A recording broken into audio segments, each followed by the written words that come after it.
Avant ça, Émilie, petit rappel des faits. Petit rappel des faits, et c'est pas facile. Le 18 juillet dernier, c'est effectivement vous qui révélez dans Le Monde qu'Alexandre Benalla, chargé de mission auprès d'Emmanuel Macron, a porté des coups à 2 manifestants présents en place de la Contrescarpe en marge des rassemblements du 1er mai. Sur la vidéo qu'on peut voir, effectivement, on voit qu'il outrepasse largement le cadre de ses fonctions puisqu'il porte un casque de police et un brassard. On rappelle qu'il n'est pas policier. On rappelle évidemment qu'il n'est pas policier, juste chargé de mission. On apprend aussi dans votre article qu'il a été suspendu uniquement 15 jours pour ces faits-là par l'Élysée, donc c'est très peu, et qu'il continue d'assurer ses déplacements auprès d'Emmanuel Macron. C'est lui qui organise effectivement le rassemblement des Bleus le 16 juillet. Donc dans la foulée de ces révélations, effectivement, le scandale éclate et l'Élysée engage une procédure de licenciement. Le 22 juillet, c'est Alexandre Benalla qui est mis en examen pour, entre autres, violences en réunion. Quelques mois plus tard, nouvelle révélation, Alexandre Benalla effectue un voyage au Tchad, quelques semaines avant le voyage officiel d'Emmanuel Macron. C'est Mediapart qui révèle le 27 décembre qu'il a voyagé avec un passeport diplomatique. Il aurait normalement dû restituer ses papiers en quittant ses fonctions fin octobre. Donc 2 jours plus tard, le parquet de Paris ouvre une enquête pour abus de confiance. Plus récemment, énième rebondissement, effectivement, ça ne s'arrête jamais. Ça ne s'arrête jamais. C'est Mediapart qui révèle le 31 janvier, qui publie des enregistrements datant du 26 juillet. On entend Alexandre Benalla se targuer du soutien total d'Emmanuel Macron. Alors, un truc de dingue. Le patron, hier soir, il m'envoie un message. Il me dit tu vas les bouffer. T'es plus fort qu'eux, c'est pour ça que je t'avais auprès de moi. Donc le patron nous soutient. Ah bah il fait plus que nous soutenir. Il l'a redit encore et je suis fier d'avoir embauché Alexandre Benalla à mon cabinet. Sur le reste, la justice, elle fera son travail. Mais on dirait les dialogues de Black Snake. Non, je sais pas si c'est une bonne promo ce que tu fais là. Mais oui, c'est surréaliste. Ouais. Et effectivement, à la suite de ces enregistrements, le parquet de Paris ouvre une enquête pour atteinte à l'intimité de la vie privée. Mediapart a refusé ce lundi des perquisitions dans ses locaux, évidemment au motif de la protection des sources qui est si chère aux journalistes. Mediapart va plus loin et affirme que c'est Matignon qui est à l'origine de cette enquête, Eh ben voyons. mais a tout de même annoncé avoir remis 7 enregistrements à la justice. Ariane Chemin, c'est vous qui avez écrit le premier papier sur Alexandre Benalla. Vous avez vu la vidéo de la manifestation à la Contrescarpe. C'était en ligne, disponible pour tout le monde, dès le 2 mai. Comment est-ce que vous avez eu cette intuition ? D'abord, c'était long. Dans les films, on raconte toujours, quand on parle de rédaction, on raconte toujours qu'il y a des gens qui arrivent avec un petit paquet ficelé le soir dans un couloir de rédaction en disant « j'ai quelque chose pour vous ». Et ça se passe évidemment jamais comme ça. C'est beaucoup de travail avant. Et d'ailleurs, on attend 2 mois et demi avant de publier cette information. Donc c'est un petit peu long. Et on est juste après la Coupe du Monde. Alors ça... Ce qui est intéressant dans cette histoire aussi, c'est qu'il y a eu énormément de rumeurs, les gens sont complotistes, imaginent des choses incroyables, et moi, il se trouve simplement que je dois partir en vacances, enfin, je devais partir en vacances 5 jours après la Coupe du Monde. Je me dis, bon, allez, maintenant, il faut que j'y aille, je me consacre entièrement à ça cette semaine, et effectivement, ça n'a rien à voir avec une idée sombre et bizarre de vouloir nuire à la popularité d'Emmanuel Macron en publiant cette information 2 jours après la Coupe du Monde, c'est simplement qu'on n'était pas prêt avant. Est-ce que vous vous êtes dit tout de suite, c'est une affaire qui dépasse le cadre d'un ami d'Emmanuel Macron qui outrepasse ses droits pour aller frapper des manifestants? Je me dis tout de suite, et d'ailleurs je crois que je l'ai dit, je me dis tout de suite, il est étrangement protégé.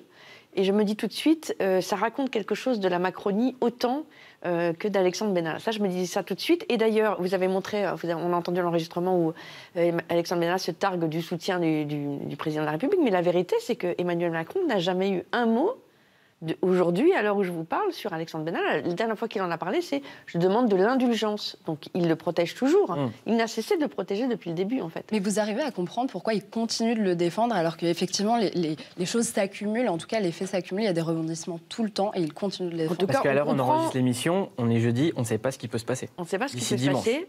Et en fait, on commence à comprendre, en tout cas, je pense qu'il le connaît quand même, Emmanuel Macron, il a ce rapport à Alexandre Benalla qui est assez particulier, de quelqu'un qui connaît pas la banlieue, qui connaît au fond pas très bien autre chose que Paris. Et qui c'est la question que j'allais vous poser, c'est que vous avez écrit un article qui raconte l'itinéraire d'Alexandre Benalla.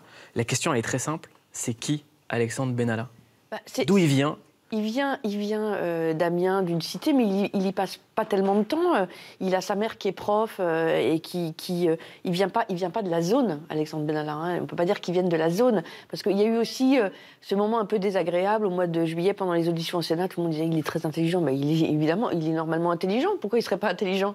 Sa mère est prof. C'était assez bizarre. Il y avait une forme aussi de... J'ai trouvé un peu de racisme à l'envers, de condescendance à dire il est incroyablement intelligent. Il est normalement intelligent.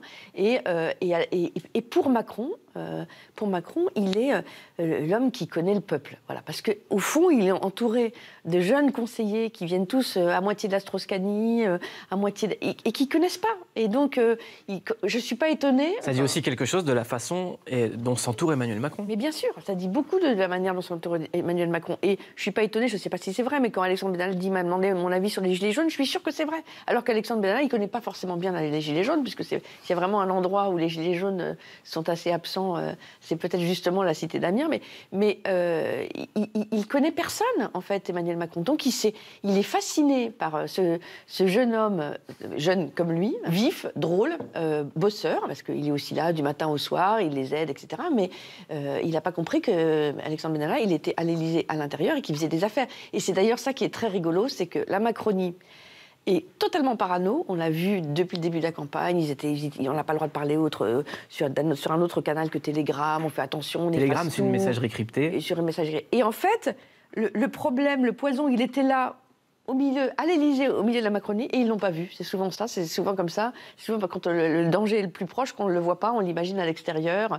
N'oublions pas quand même, c'est un paradoxe, que quand le monde raconte cette histoire de Benalla, on nous oppose plein d'éléments de langage. Alors, ce sont les Russes, le monde en a trop fait.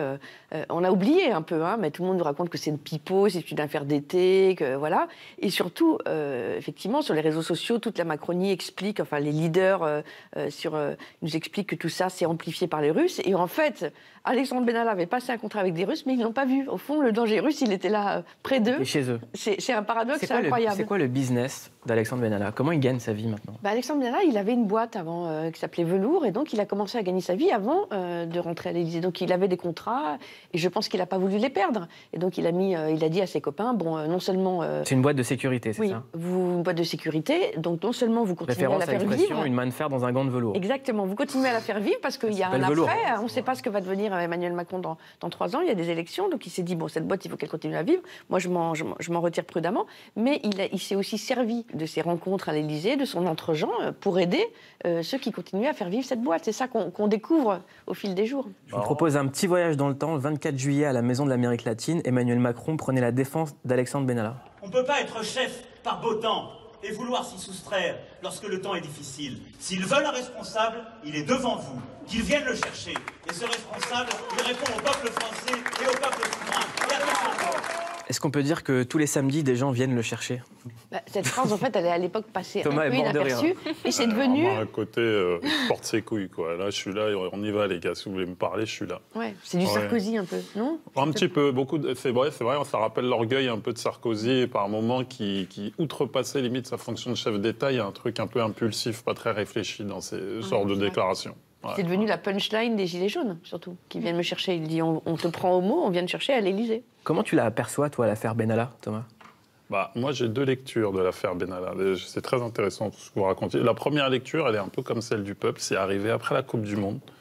J'en avais rien à faire. Je me disais que c'était vraiment quelque chose qui allait durer 1 semaine. J'étais en Corse, en train de dormir. Je dis, oui, franchement, je suis dans ma Coupe du Monde, je suis dans mon île, j'ai pas trop de temps à perdre avec ça. Et ça perdure. Et en fait, en vous écoutant, j'ai l'impression qu'en fait, Benalla, c'était une sorte de caution un peu, je sais pas comment dire, un peu de rue, un peu urbaine, un peu de... Voilà, il trouvait ça un peu beau, Macron, de pas dire de s'encanailler, mais d'avoir cette espèce de voix ou de mec qui lui disait comme ça se passe comme ça, tout ça. Mais c'est quand même assez afférent, assez fou quand même qu'un mec, un chef d'État, il en soit encore à ce genre de relation, en fait. Il est censé gouverner la France, d'avoir une vue d'ensemble, mais pour de vrai, pas avec des sortes... Enfin, je le connais pas, Benalla, je veux pas non plus le juger, mais il y a un côté un peu usurpateur. On dirait qu'il a trouvé la bonne plan et qu'il lui dit « Attends, Manu, comme ça, ici, ça se passe comme ça. Moi, je connais, tu sais, j'ai grandi à Amiens. Voilà. Vous le faites très bien. Oui, je travaille sur un biopic actuellement. Je fais un peu de musculation et ça devrait Black passer. Benalla. Black Benalla. Vous le faites très bien. Non, mais Continuez. mais c'est parce que, en fait, non, mais sincèrement, en fait, c'est parce que j'ai grandi avec des mecs comme ça. Moi, je les connais, les Benalla, entre guillemets, les usurpateurs, quoi. Les mecs, c'était les mêmes fonctionnements. Ils allaient voir le maire, ils disaient, moi, je connais le quartier. Et puis voilà. Et quand ils revenaient vers nous, on le regardait, on dit, mais en fait, tu ne nous représentes pas du tout. Faut nous laisser tranquilles. Donc, en fait, ce genre d'usurpateurs, on les connaît un petit peu dans leur fonction, mais à l'échelle de la mairie de Maisons-Alfort, c'est pas grave. Mais à l'échelle de l'État français, de l'Élysée, tu dis waouh, le mec, enfin, c'est un sacré charlatan, il est bon, quoi. Il y a un biopic qu'on aimerait bien voir joué par Thomas Gijol, c'est Black Macron. Ah, Black Macron, oui, ça va venir un de ces jours. Ça regarde. Va venir.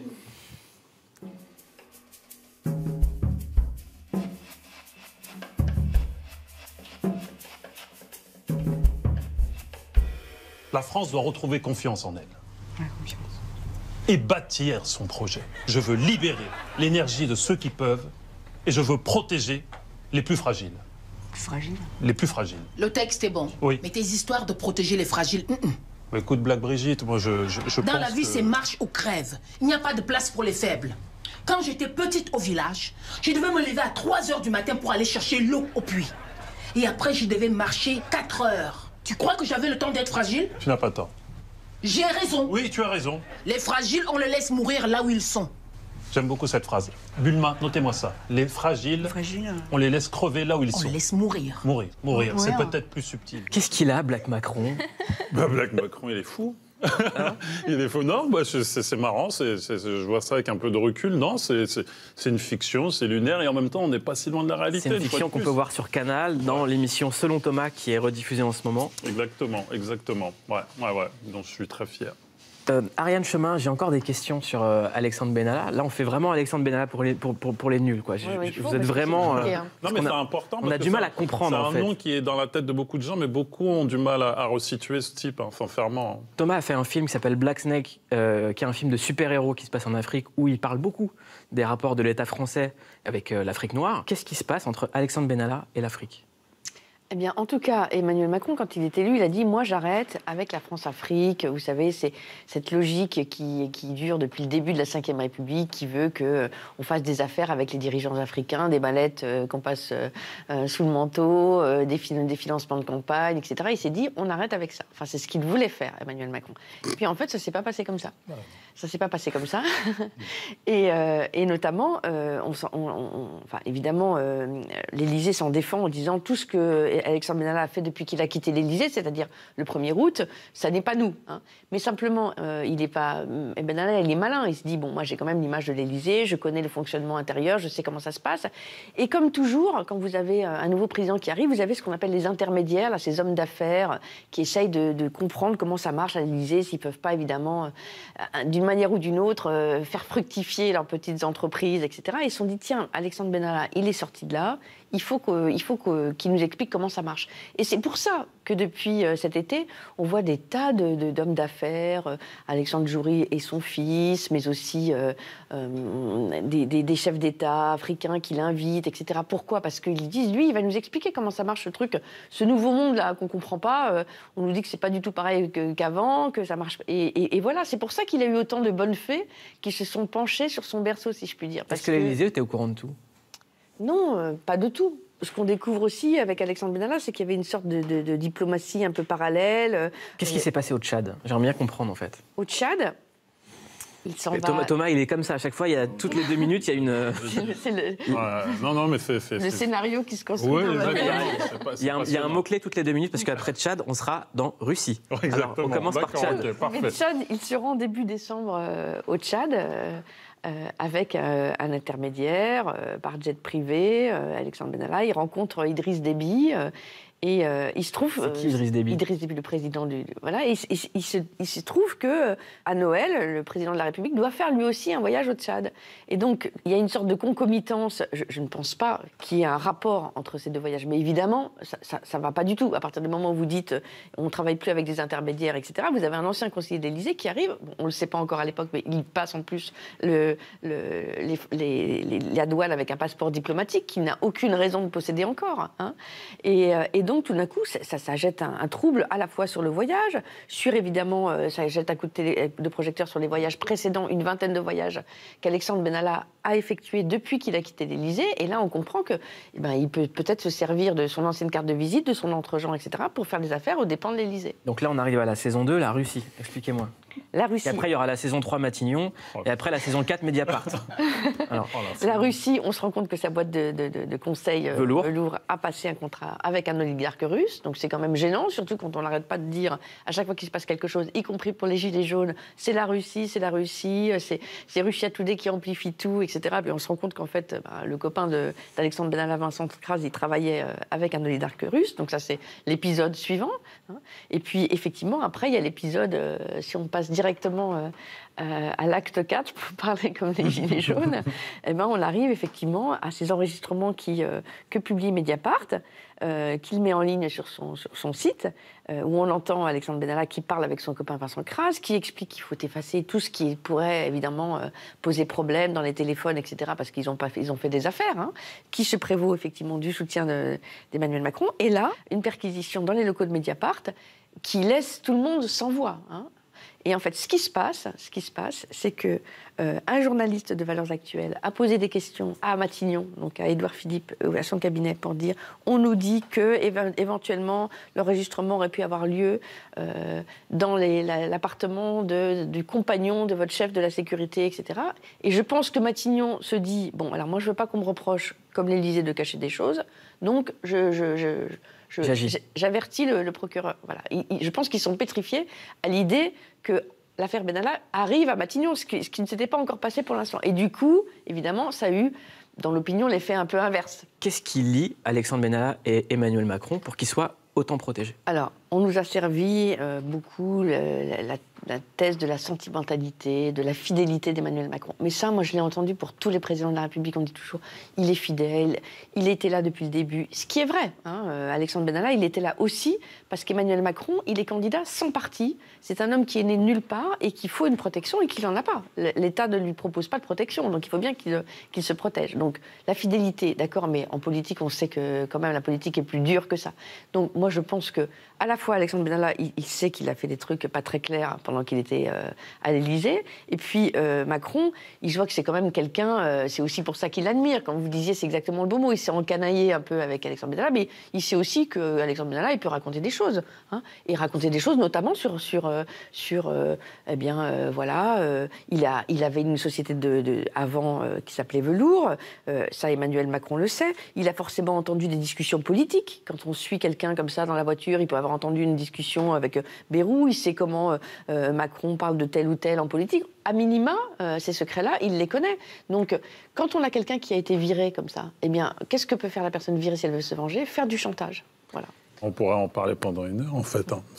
Mais en même temps, c'est très simple. Comme vous l'avez dit, c'est un schéma, en définitif, assez très simple. Et la vraie vérité, elle est entre Macron et Benalla. Et personne ne sera ça. Et comme on est en France, ça peut pas mal finir.